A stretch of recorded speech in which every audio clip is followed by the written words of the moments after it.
नमस्कार किसान भाइयों, जय जय किसान डी के यूट्यूब चैनल में आपका बहुत बहुत स्वागत है। किसान भाइयों, आज के इस वीडियो में हम बात करेंगे सोयाबीन में फूल के समय डाले जाने वाले स्प्रे के बारे में। काफ़ी किसान भाइयों का कमेंट था कि फूल के समय ऐसे क्या डोज देने चाहिए जिसका हमें उत्पादन में अच्छा रिजल्ट मिले। तो किसान भाइयों, सोयाबीन में सबसे पहले ध्यान देने की बात आती है तो वह है इल्ली की समस्या। किसान भाइयों, सोयाबीन को फसल में जो मुख्य अवस्था होती है वह फूल की ही होती है। अगर आपने उस समय इसे इल्लियों से बचा लिया तो आप इसे सभी जगह आराम से कंट्रोल कर लेंगे। और इसी टाइम पर इल्लियों का ज़्यादा प्रकोप होता है। उसका एक कारण है क्योंकि लगातार बारिश होने से इल्लियों की संख्या बढ़ जाती है। इसलिए किसान भाइयों, इस समय दवा का स्प्रे ज़रूर करें।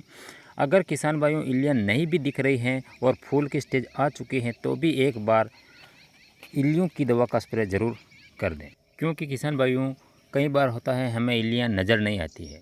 बहुत ही छोटी छोटी इल्लियाँ होती हैं जिसमें हरी सेमिलुपर नाम की इल्ली होती है, बहुत ही छोटी होती हैं, वो हमें नज़र नहीं आती हैं और वह धीरे धीरे अपने खेत को बिल्कुल चट कर जाती हैं।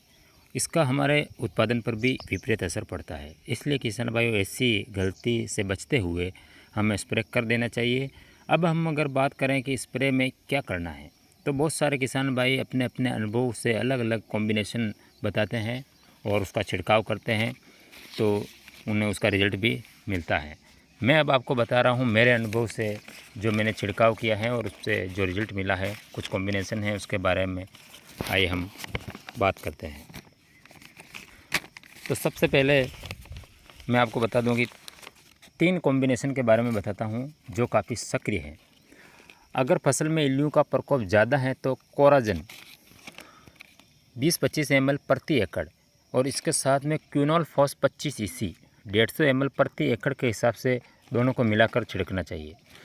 और अगर सोयाबीन के पत्ते जालीनुमा हो रहे हैं और हरी लेट का प्रकोप हो तो emamectin benzoate 5% SG, emamectin benzoate 5% SG 80 ग्राम प्रति एकड़ और प्रोफेनाफॉस साइपरमेथ्रिन 150 ml प्रति एकड़ के हिसाब से दोनों को मिलाकर इसका छिड़काव करना चाहिए।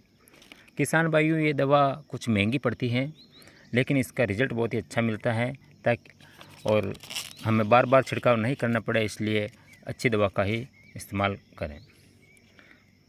फूल आने के टाइम पर दवा के मामले में लापरवाही बिल्कुल नहीं करें।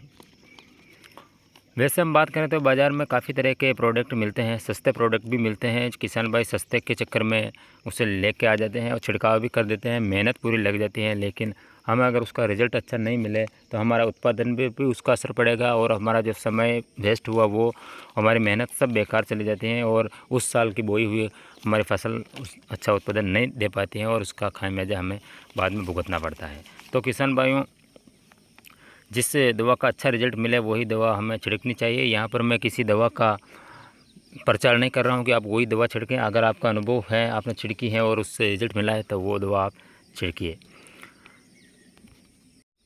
और किसान भाइयों, एक बात और मैं आपको ध्यान में डालता हूँ कि फूल आते समय किसी भी तरह के फंगिसाइड का इस्तेमाल नहीं करें, क्योंकि फंगिसाइड स्प्रे से हो सकता है ज़्यादा गर्मी हो जाए और फूल जड़ने लग जाए। क्योंकि अगर आवश्यक हो तो तभी इसकी फंगिसाइड का इस्तेमाल करें, बाकी इसका इस्तेमाल नहीं करें। हाँ, अगर फूल आने से पहले आप फंगिसाइड का इस्तेमाल कर सकते हैं, उसके बाद नहीं करें तो मेरे ख्याल से अच्छा रहेगा, क्योंकि ये फंगिसाइड गर्मी पैदा करता है और अगर उस टाइम बारिश कम हो रही हो या तापमान कुछ ज़्यादा कम हो तो उसमें फिर ये फूल झड़ने की समस्या बहुत ही ज़्यादा आ जाती है। तो किसान भाइयों, कैसी लगी आपको ये जानकारी? और दवा का समय समय पर आप इस्तेमाल करते रहें तो आपकी फसल में अच्छा उत्पादन मिलेगा। जय हिंद।